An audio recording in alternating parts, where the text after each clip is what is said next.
Voilà, donc la fonction f est définie sur l'intervalle r, sur r privé de moins 3, défini par f de x égale x au carré moins 10 sur x moins 3, si f est sa courbe représentative dans un repère orthogonal. On veut calculer la limite de la fonction f lorsque x tend vers plus l'infini. La fonction f est une fonction rationnelle. À l'infini, la limite d'une fonction rationnelle est égale à la limite des termes de plus haut degré du numérateur et du dénominateur. Donc, très clairement, la limite quand x tend vers plus l'infini de f de x, c'est égal à la limite de x au carré moins 10 sur x moins 3. C'est égal à la limite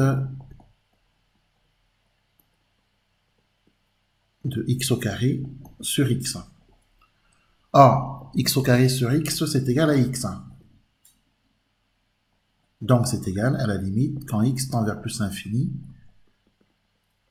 de x. Or, x tend vers plus l'infini, donc c'est égal à plus l'infini.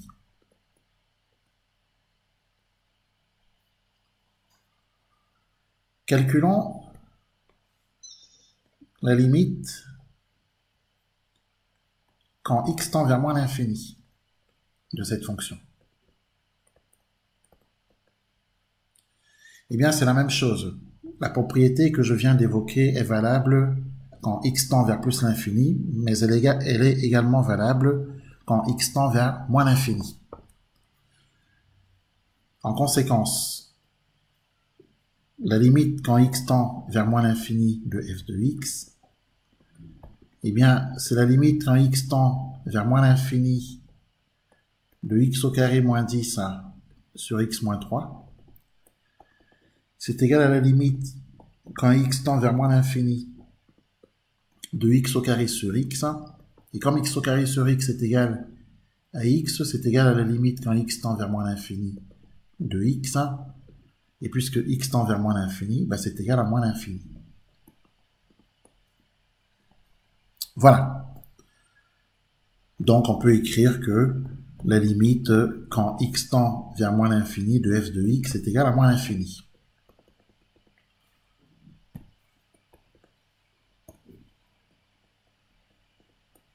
Et on encadre ce résultat. On aurait pu faire la même chose plus haut ici, en disant que donc la limite quand x tend vers plus l'infini de f de x, eh bien c'est égal à plus l'infini. Et on encadre ce résultat. Voilà. Donc on continue. On veut déterminer la limite quand x tend vers 3 par valeur supérieure, puis quand x tend vers 3 par valeur inférieure. Donc, déterminons la limite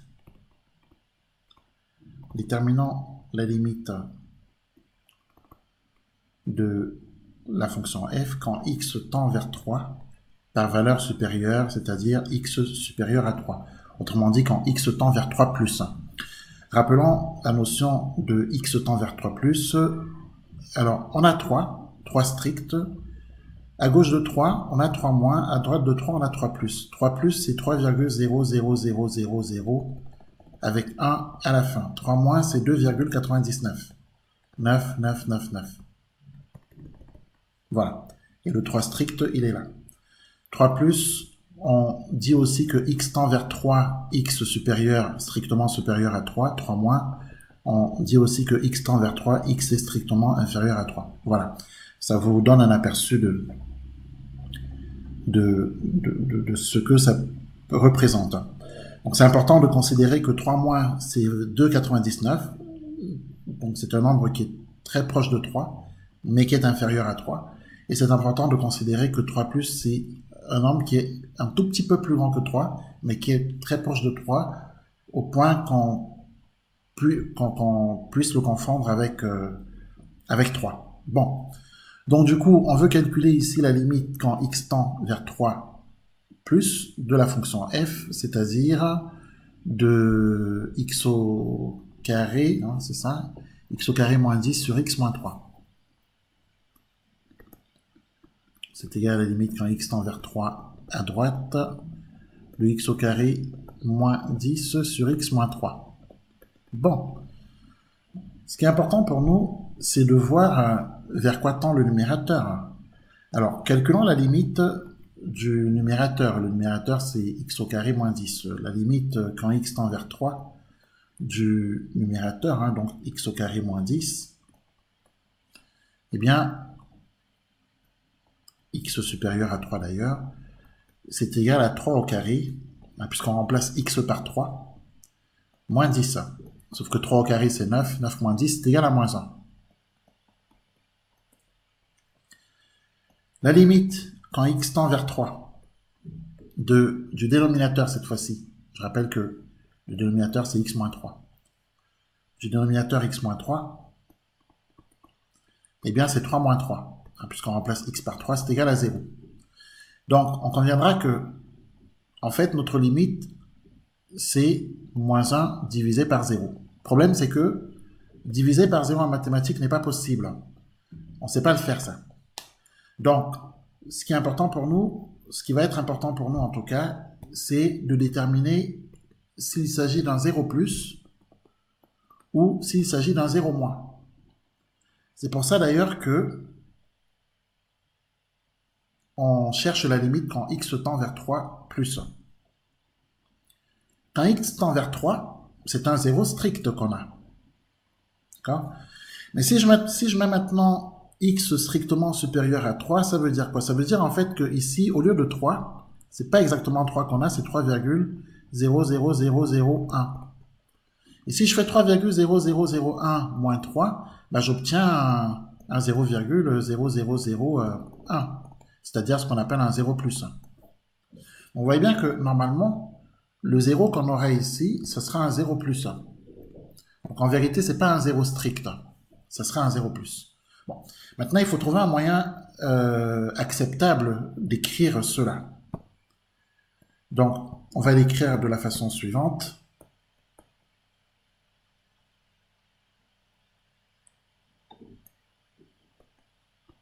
Alors ça, on n'y touche pas. Hein. Ça, on sait que ça tend vers 0. Donc notre dénominateur tend vers 0. Ça, on l'a bien compris.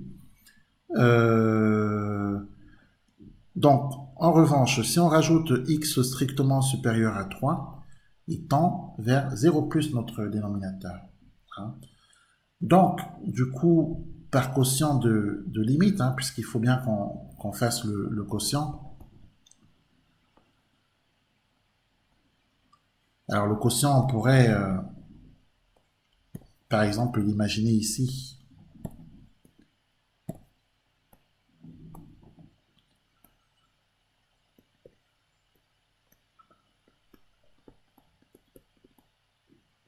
Donc, par quotient, la limite quand x tend vers 3 par valeur supérieure est de la fonction f est égale, alors je rappelle qu'on a moins 1 au numérateur, 0 plus le dénominateur.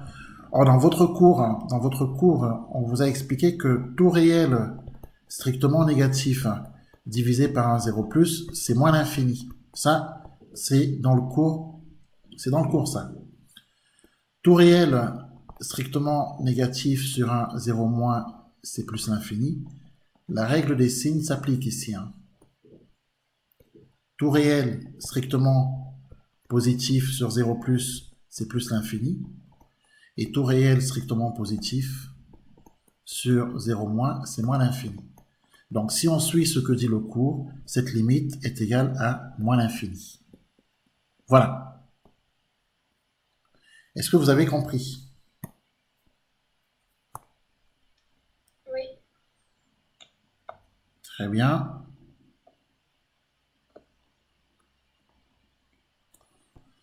Donc, on continue. Il nous faut maintenant calculer la limite quand x tend vers 3 par valeur inférieure cette fois-ci, c'est-à-dire quand x tend vers 3 moins de la fonction f. Donc, déterminons la limite quand x tend vers 3 par valeur inférieure de f de x. En effet, alors n'hésitez pas à créer des enchaînements, ça sera toujours bien vu. En effet, la limite quand x tend vers 3, x inférieur à 3 de f de x est égale à la limite quand x tend vers 3 par valeur inférieure de x au carré moins 10 sur x moins 3. La limite quand x tend vers 3 par valeur inférieure de x au carré moins 10 est égale à 3 au carré moins 10. C'est égal à moins 1. La limite quand x tend vers 3 de x moins 3, c'est égal à 3 moins 3, c'est égal à 0. Mais quand x tend vers 3 par valeur inférieure, ça veut dire que ici, c'est 2,9999. Moins 3, eh bien on obtient moins 0,00001. Donc on obtient 0 moins. Donc, très clairement, on a 0 moins au dénominateur, moins 1 au numérateur. Un réel strictement négatif sur un 0 moins, c'est plus l'infini. Donc, on pourra conclure par quotient que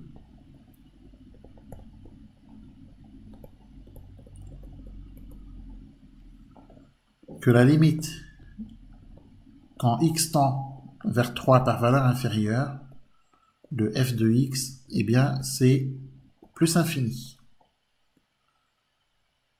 Voilà pour ces premières questions.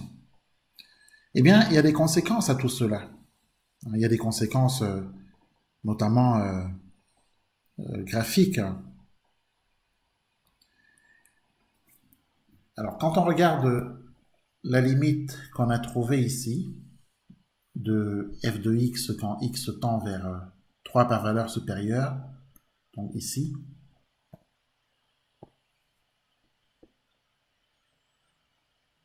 eh bien la conséquence graphique, c'est l'existence d'une asymptote. On parle aussi de conséquences géométriques. Conséquence graphique, la droite d'équation x égale 3 est asymptote verticale à la représentation graphique de la fonction f. Autrement dit, CF admet une asymptote verticale d'équation x égale 3. Et ça, c'est la conséquence directe du résultat de cette limite. C'est simple. Que dit le cours? Le cours nous dit que si la limite quand x tend vers un réel, par exemple petit a, alors on va dire que a appartient à R. Donc si la limite quand x tend vers a d'une fonction f de f est égale à plus ou moins l'infini, alors on pourra conclure que la droite d'équation x égale a est asymptote verticale à la courbe de la fonction f. C'est ce que dit le cours. On est précisément dans ce cas de figure. La limite quand x tend vers 3 par valeur supérieure de la fonction f est égale à moins l'infini. Donc, la droite d'équation x égale 3 est asymptote verticale à la représentation graphique de la fonction f.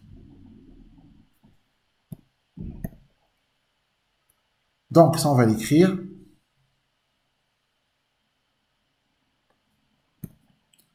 En conséquence, CF admet une asymptote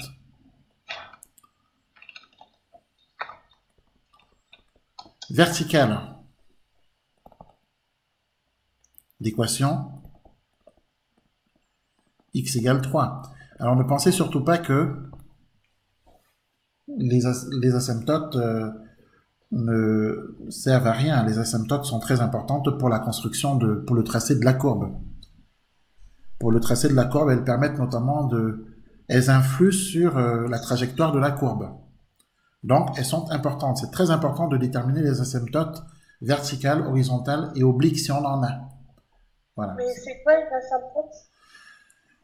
En fait, quand on tracera la courbe, on verra mieux ce que c'est qu'une asymptote. Pour l'instant, ce qu'il faut retenir, c'est que ce qu'il faut retenir pour l'instant, c'est ce que dit le cours sur l'asymptote verticale.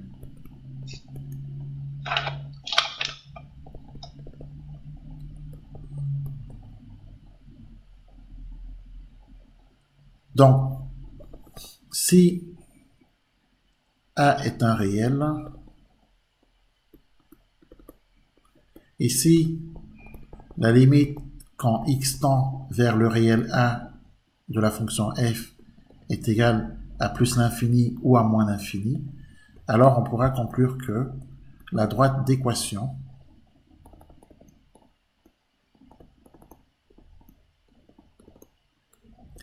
x égale a est asymptote verticale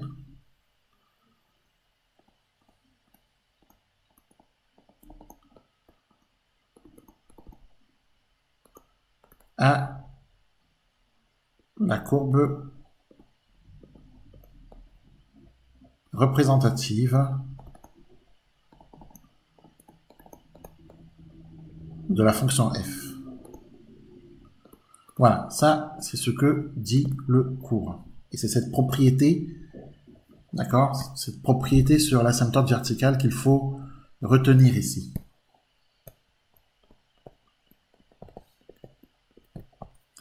Voilà. Donc ensuite,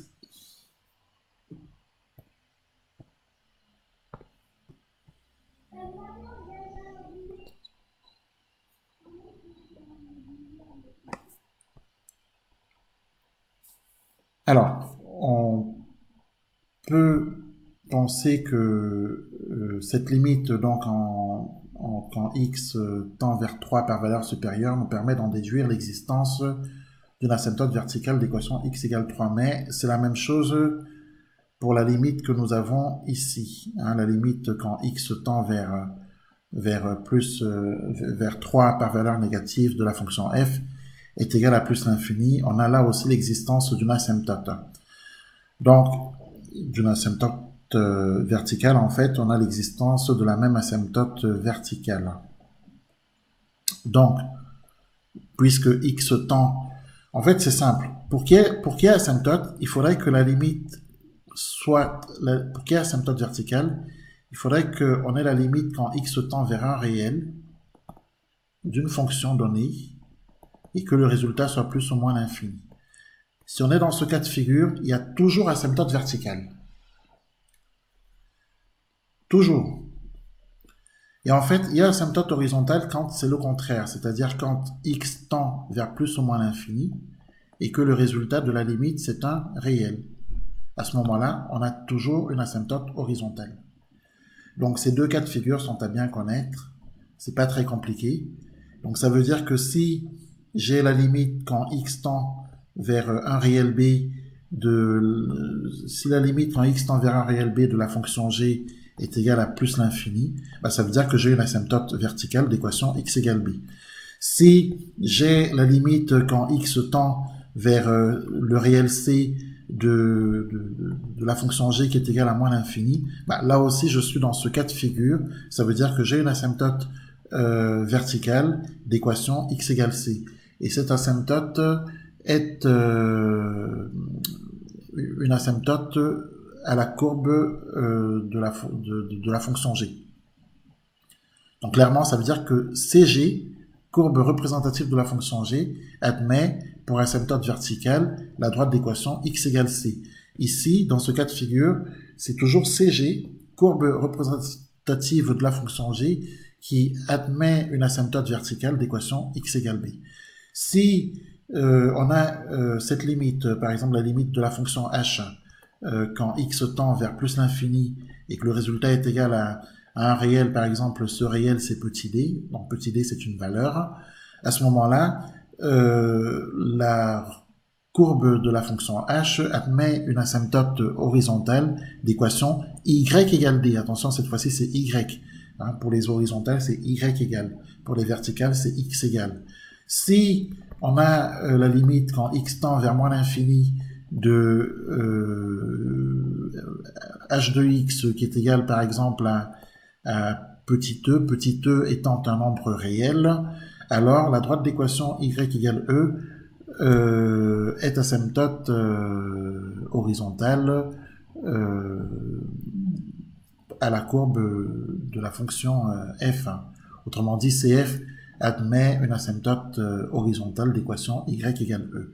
Bon, C'est tout ce qu'il faut retenir, hein. C'est ce que dit le cours, hein. Ensuite, les asymptotes, à quoi elles vont servir? Elles vont servir à tracer la courbe. Et on verra après comment, quand on tracera la courbe, on verra bien comment la courbe se comporte face à son asymptote.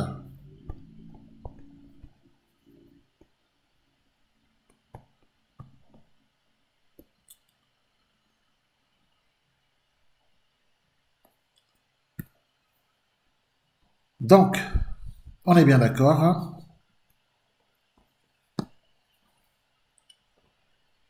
D'après les résultats de nos limites, hein, on est bien d'accord que CF, hein, courbe de la fonction f, admet une asymptote verticale d'équation x égale 3. Ensuite, maintenant, on va passer au signe.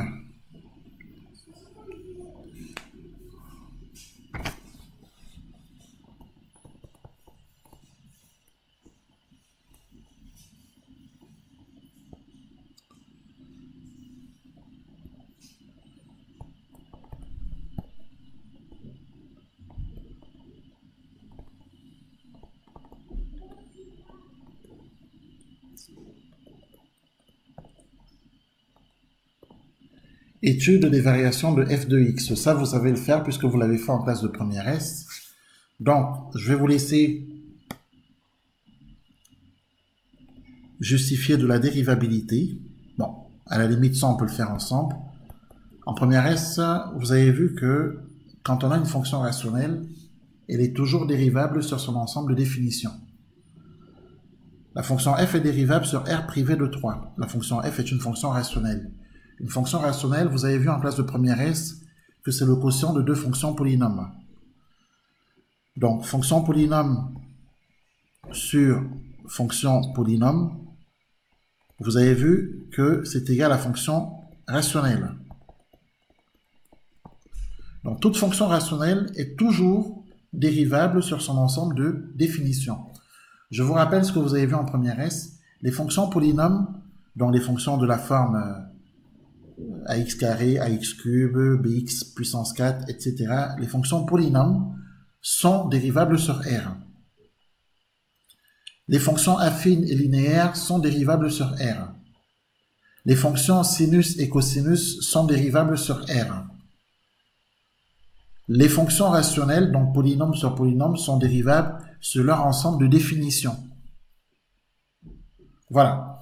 Donc ça, ce sont les propriétés que vous avez vues en classe de première S quand vous avez travaillé sur les applications de la dérivée. Donc, normalement, pour étudier les variations de la fonction f, on doit justifier de la dérivabilité de la fonction f.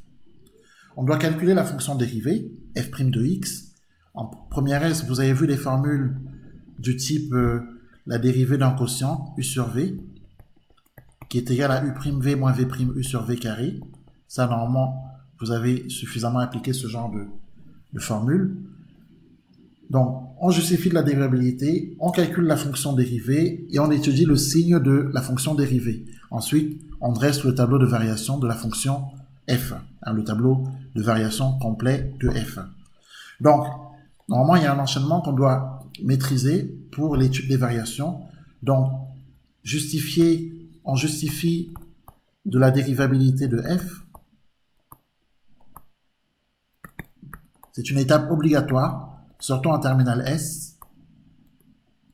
On justifie la dérivabilité de f. On calcule f' de x. Ensuite, on étudie le signe de f'. Vous savez très bien que quand vous avez vu en première S que quand f' de x est positif, la fonction est croissante, et que quand f' de x est négatif, la fonction est décroissante. Donc on a besoin d'étudier le signe de f' pour pouvoir donner les variations de la fonction. Alors on étudie le signe de f'. Ensuite, on donne ou on dresse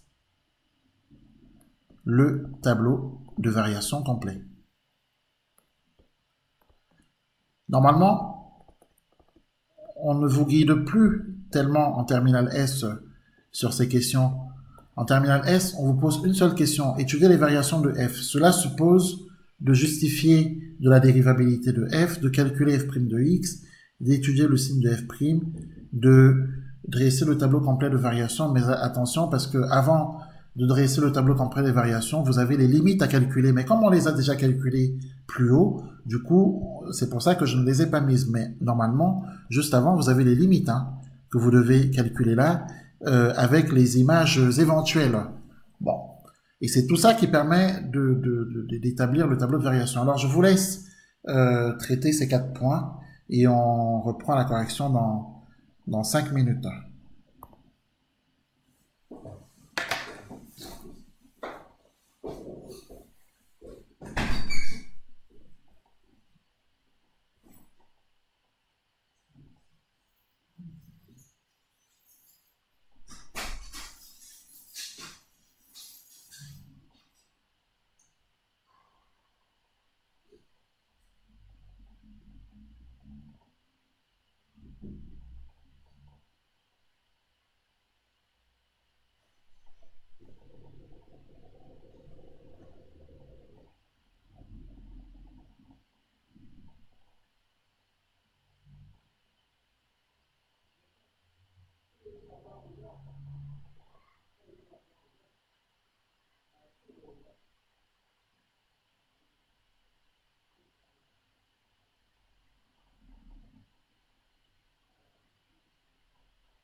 Donc,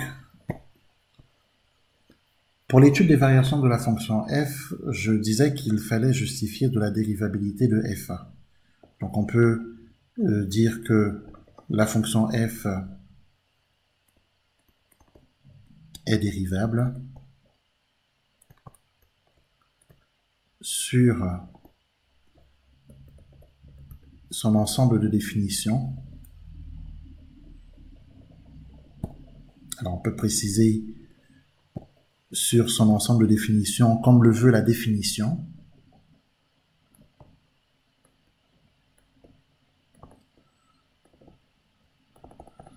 Donc son ensemble de définitions, c'est R privé de 3, et ceci en tant que fonction rationnelle.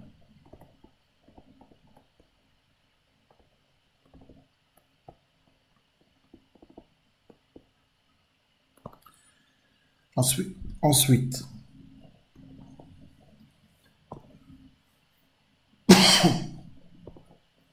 on a donc, alors f' de x, bien entendu.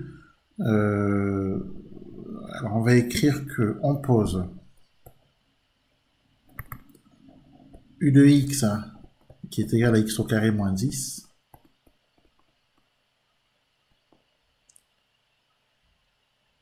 et v de x qui est égal à x moins 3. Je rappelle que f est dérivable U et V sont dérivables, hein, puisque U c'est une fonction polynôme, V c'est une fonction affine. Les fonctions polynômes et affines sont dérivables sur R. Donc, on peut écrire que U' de x est égal à 2x et que V' de x est égal à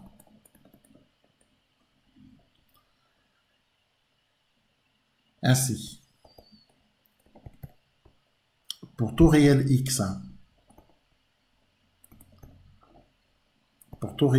différent de 3, on a f' de x qui est égal à u'v moins v'u sur v carré. Alors u'v, donc facteur de x moins 3, moins v'u, donc moins uv', x au carré moins 10, multiplié par 1, sur v au carré, x moins 3, le tout au carré. De façon générale, il ne faut pas développer le dénominateur dans la fonction dérivée. Je pense qu'on vous l'a expliqué en classe de première S. Pour une raison qui est toute simple, c'est que le dénominateur est positif, hein, et que la dérivée est du signe du numérateur. Donc, c'est pas la peine de développer le dénominateur. En revanche, il faut développer le numérateur. Donc, on développe 2x fois x. Ça nous fait 2x au carré. 2x fois moins 3, moins 6x. Ensuite, on va supprimer les parenthèses. Le moins va changer les signes. Donc, x au carré va être changé en son opposé, moins x carré. Moins 10 sera changé en son opposé, plus 10. Tout ceci divisé par x moins 3, le tout au carré. F' de x est égal, alors 2x au carré moins x au carré, c'est x au carré. Donc, moins 6x plus 10. Tout ceci divisé par x moins 3, le tout au carré. Comme je le disais tout à l'heure, la dérivée est du signe de x au carré moins 6x plus 10, car x moins 3 est positif. Donc, il nous faut maintenant étudier le signe du numérateur. Alors, on peut l'écrire, hein, x moins 3, le tout au carré étant positif,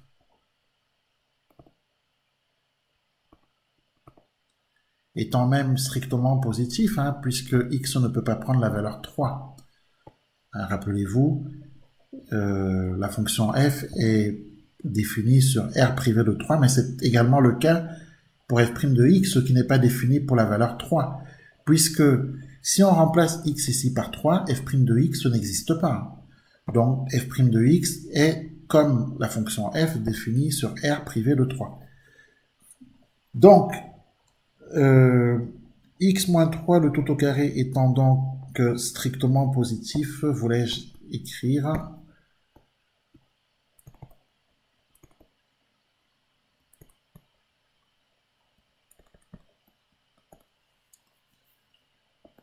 f' de x est du signe du numérateur. Donc du coup, f' de x est du signe de x au carré moins 6x plus 10. Bon, maintenant il va falloir aller chercher il va falloir étudier le signe de x au carré moins 6x plus 10. Alors, étudions le signe de x au carré moins 6x plus 10. Alors, c'est un trinôme, hein. X au carré moins 6x plus 10, c'est un trinôme du second degré. Vous avez vu les trinômes en première S, hein, quand vous aviez travaillé sur le chapitre second degré, et vous aviez vu dans le chapitre second degré comment on va chercher le signe d'un trinôme. Il faut calculer le discriminant delta b au carré moins 4ac, rechercher les racines éventuelles, hein, s'il y en a. Dans tous les cas, je peux vous rafraîchir la mémoire sous le cours de première S. Donc, en première S, vous avez vu ceci. Donc, ça, c'est un petit rappel. Vous avez vu ceci concernant le tableau de signes, enfin, du moins les tableaux de signes, puisqu'il y en a plusieurs, d'un trinôme. Je rappelle qu'un trinôme est de la forme ax carré plus bx plus c, sachant que a doit être différent de 0. Et en première S, vous aviez vu que si, en calculant delta, delta est positif, le trinôme admet 2 racines. Ça, c'est ce que vous aviez vu. Plus précisément, 2 racines réelles distinctes, x1 et x2, telles que x1 égale moins b moins racine de delta sur 2a. Bon, toutes ces formules, vous les connaissez, hein. Et x2 moins b plus racine de delta sur 2a. Bon, ça, c'est ce qui a été vu. Et vous aviez surtout vu que ça donne le tableau de signes suivant. Donc, si vous avez oublié ça, remettez-le dans la tête parce que vous en aurez besoin. Les valeurs de x se promènent sur grand R. On suppose ici que x1 est inférieur à x2, ce qui nous permet de mettre x1 avant x2, parce que ce n'est pas une obligation, attention. Voilà.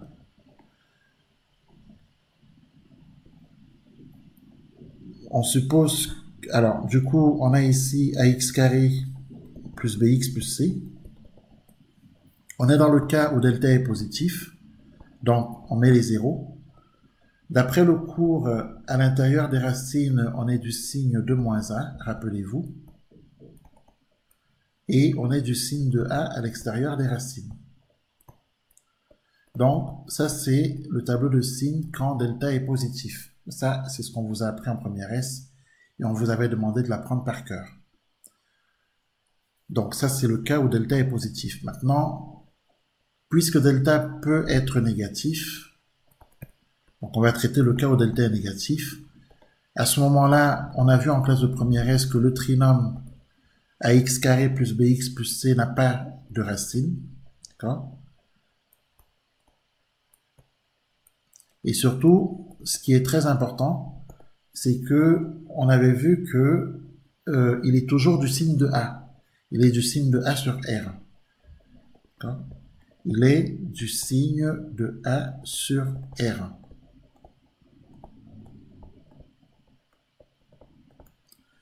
Ce qui donne le tableau de signes suivant. Alors, delta est négatif, les valeurs de x se promènent sur grand R. Donc, on n'a pas de racine, évidemment, donc pas de racine.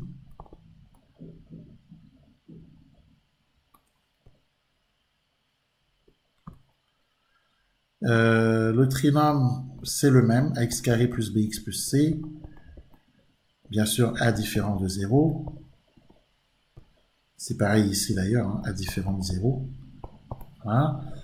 Pas de racine, il est toujours du signe de A. Ça, c'est ce qu'on a vu en première S. Et en première S, on a vu un troisième cas de figure, le cas où delta est égal à 0. Donc, tout ça, c'est à savoir par cœur. À ce moment-là, le trinôme admet une racine. On parle de racine double.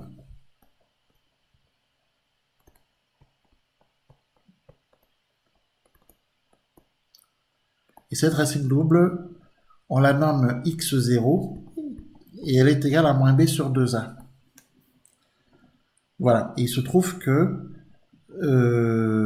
pour le tableau de signes, quand delta est égal à 0,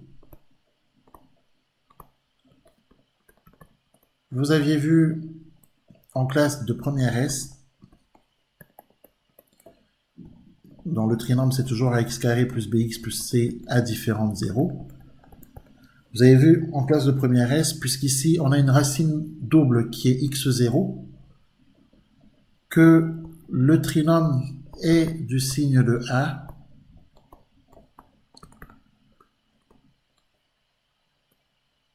sauf en x0, valeur en laquelle il s'annule. Donc, en clair, le signe est le suivant, le trinôme est du signe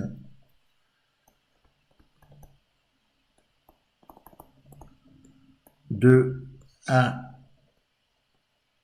sur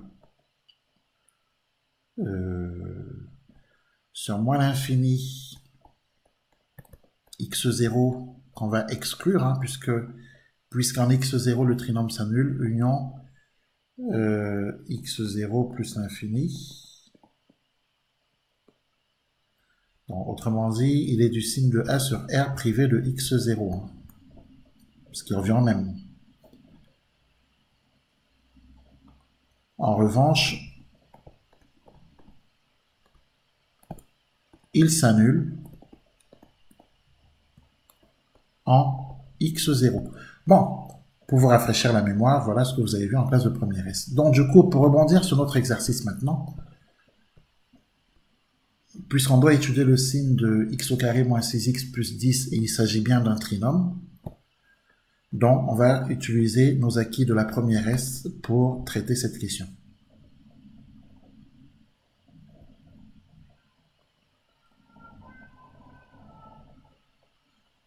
Voilà. Donc du coup, on va écrire ceci. On va calculer delta, hein, le discriminant, tout simplement. Je rappelle que delta, c'est b au carré moins 4ac. Que b, c'est moins 6. Donc, moins 6, le tout au carré, moins 4. A, c'est 1. Et c, c'est 10. Donc, delta est égal à 36, 36 moins 40. Delta est égal à moins 4. Delta est négatif. Hein. Donc, d'après le cours, le trinôme est du signe de A. Autrement dit, le trinôme est positif. Pourquoi? Parce que A est positif. Je rappelle que le coefficient de A se trouve ici, et c'est 1, puisqu'on a un x au carré. Donc, delta est négatif. Le trinôme x au carré moins 6x plus 10 est donc du signe de A sur R. Autrement dit, il est strictement positif sur R d'après le cours. Donc, je rappelle que A égale 1 et que 1 est positif. En conséquence, puisqu'on avait dit plus haut que f' est du signe du numérateur, étant donné que le numérateur est strictement positif sur R, on en déduit que f' l'est aussi. Mais f' est strictement positif pour tout réel x différent de 0, différent de 3, puisque f' n'est pas défini en 3. Donc ça, on va l'écrire. Bon, il s'ensuit que f' de x est strictement positif pour tout réel x différent de 3. Et puisque f' est positif, on en déduit que la fonction f est strictement croissante. Donc ça, on va l'écrire. Conséquence, la fonction f est strictement... Alors, la fonction f est strictement croissante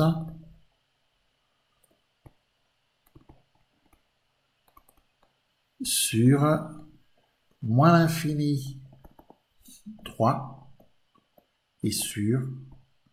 Je rappelle que la fonction f n'est pas définie en 3, c'est pour ça qu'on est ouvert en 3. Et sur 3 plus l'infini. Voilà. Ou si vous préférez, vous pouvez écrire que la fonction f est croissante sur moins l'infini 3 sur l'intervalle ouvert moins l'infini 3, union intervalle ouvert 3 plus l'infini, ce qui revient en même. Bon. Voilà.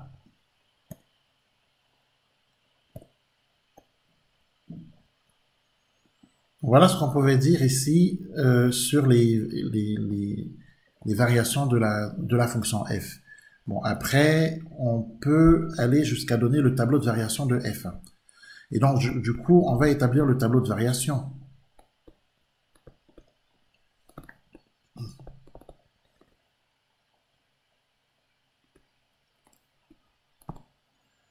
Donc, le tableau de variation, on l'établit ici comme on avait appris en classe de première S, hein, bien entendu. Sur la première ligne, les valeurs de l'axe des abscisses, hein, donc les valeurs de x, les valeurs du domaine de définition, puisqu'on est défini ici sur R privé de 3, donc ça va de moins l'infini à plus l'infini en interdisant 3. Je rappelle que 3 est interdit par le domaine de définition de la fonction f et par le domaine de définition de la fonction dérivée. Donc, alors, du coup, on a ici le signe de f', autrement dit le signe de la fonction dérivée. On le sait, la fonction dérivée est strictement positive, quel que soit le réel x différent de 3. Donc, on pourra écrire les variations de f1.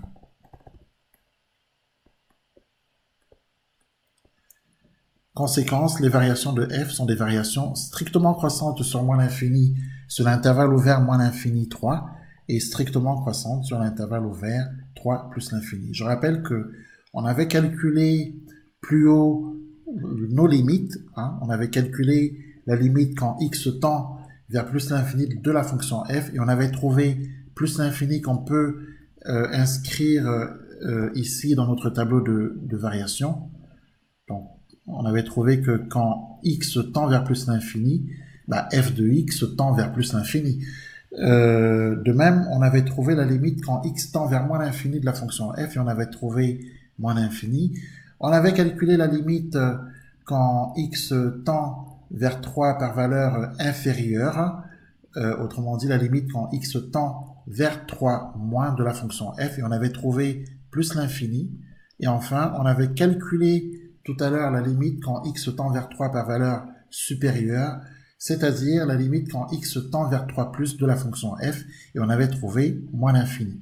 Donc, notre tableau de variation est complet, et ce qu'il vous manquait en classe de première S, c'était donc les limites. Donc, en classe de première S, vous saviez traiter ce type de questions jusqu'ici, jusqu'à donner les variations de la fonction f, et ça s'arrêtait là. En revanche, ce que vous ne saviez pas faire, puisque ce n'était pas au programme de la première S, c'était le calcul des limites. Et donc maintenant, avec le calcul des limites qui est possible en terminale S, on peut faire le tableau complet de variation qu'on ne pouvait pas faire en classe de première S. Voilà le petit plus qu'on vous apporte par rapport à ce que vous avez fait sur le chapitre application de la dérivée. Alors, on va traiter un dernier petit point qui n'est pas inutile, que vous avez d'ailleurs traité en classe de première S, puisqu'il s'agit de déterminer l'équation réduite de la tangente. Et ça, vous l'avez fait en classe de première S, puisque en première S, vous avez travaillé sur le nombre dérivé. Et le nombre dérivé oblige, puisque le nombre dérivé, c'est le coefficient directeur de la tangente, vous avez eu à déterminer l'équation de la tangente. Donc ici, on va juste déterminer l'équation de la tangente et on aura terminé. Et sur d'autres cours, on essaiera de voir d'autres points importants. Alors, déterminons. Alors, tous ces points qu'on voit sont importants pour les chapitres à venir, hein, parce que vous avez des chapitres très importants qui vont arriver, la fonction exponentielle, la fonction logarithme. Ce sont de très grands chapitres qui nécessitent de très bons acquis et qui nécessitent justement les acquis que nous sommes en train de revoir là. Et vous le verrez bien d'ailleurs. Donc, alors, déterminons l'équation réduite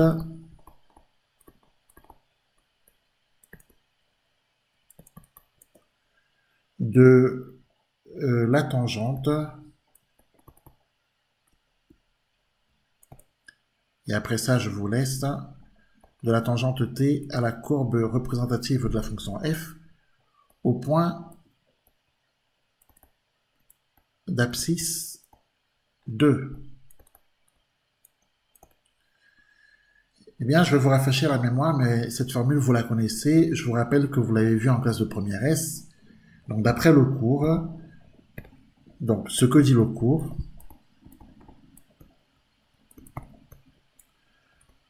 ce que dit le cours en première S, hein, je précise.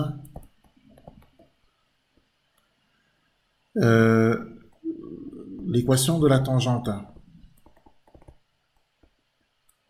c'est une propriété que vous devez connaître par cœur. Les propriétés, vous devez les apprendre par cœur. Toutes les propriétés sont à apprendre par cœur. Toutes les méthodes de mathématiques sont à savoir par cœur, puisque c'est à partir des méthodes qu'on traite les exercices. Donc l'équation de la tangente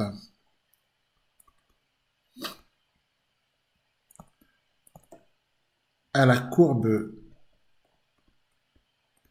CF, donc courbe représentative de la fonction f au point d'abscisse petit a, eh bien en première S, vous avez vu qu'elle est donnée par la formule suivante.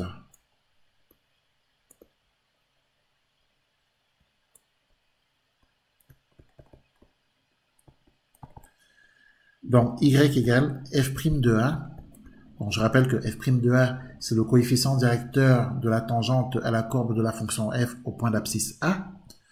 F' de a, c'est l'image par f' du nombre a. Hein, c'est l'image par f' de a. Donc en clair, on calcule la fonction dérivée f' de x, on remplace x par a et on trouve f' de a. Mais pensez aussi que f' de a, c'est un coefficient directeur. Et donc, comme je le disais, c'est le coefficient directeur de la tangente à la courbe de la fonction f au point d'abscisse a. Ça, vous l'avez vu quand vous avez travaillé le nombre dérivé. D'ailleurs, f' de a, c'est aussi le nombre dérivé de f en a, vu en classe de première S. Donc, facteur de x moins a plus f de a.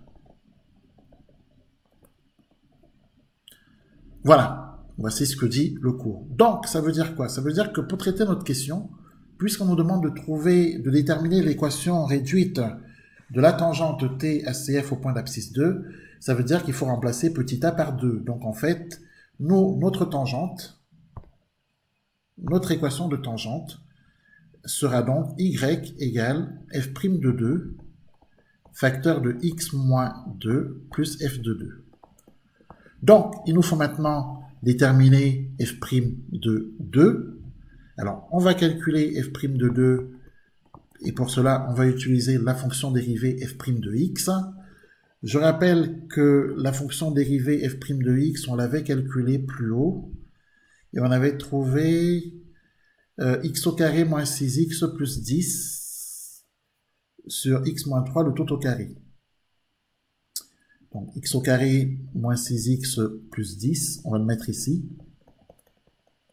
sur x moins 3, le tout au carré, telle était la fonction dérivée f' de x. Donc f' de 2, ça va donc être 2 au carré, moins 6 fois 2, 12, plus 10, sur 2 moins 3, ça fait moins 1 le tout au carré, c'est 1. Bon. 2 au carré, 4, moins 12, moins 8 plus 10 plus 2. Donc f' de 2 égale 2. Voilà. Ça, on le sait. Bon, bien sûr, vous devez laisser les calculs intermédiaires sur la copie. F de 2, on calcule f de 2 par rapport à la fonction f. Je rappelle que f de x, c'est x au carré moins 10 sur x moins 3. Donc f de 2, ça sera donc 2 au carré moins 10 sur 2 moins 3. 2 au carré moins 10, c'est moins 6. 2 moins 3 moins 1, c'est égal à 6. Donc, f de 2 est égal à 6. Du coup, l'équation de la tangente à la courbe de la fonction f au point d'abscisse 2 est donc égale à f' de 2, c'est-à-dire 2 facteur de x moins 2, plus f de 2, donc plus 6. On développe tout ceci. 2 fois x, 2x. 2 fois moins 2, moins 4, plus 6. Y égale 2x plus 2.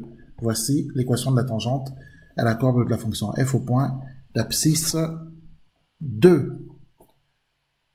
Voilà. On peut s'arrêter là. Je crois que c'est pas mal. Est-ce que vous avez bien compris?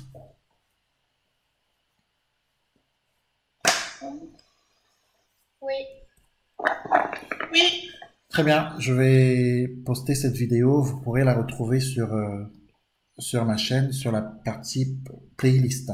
Voilà. Bonne soirée à vous. Au revoir.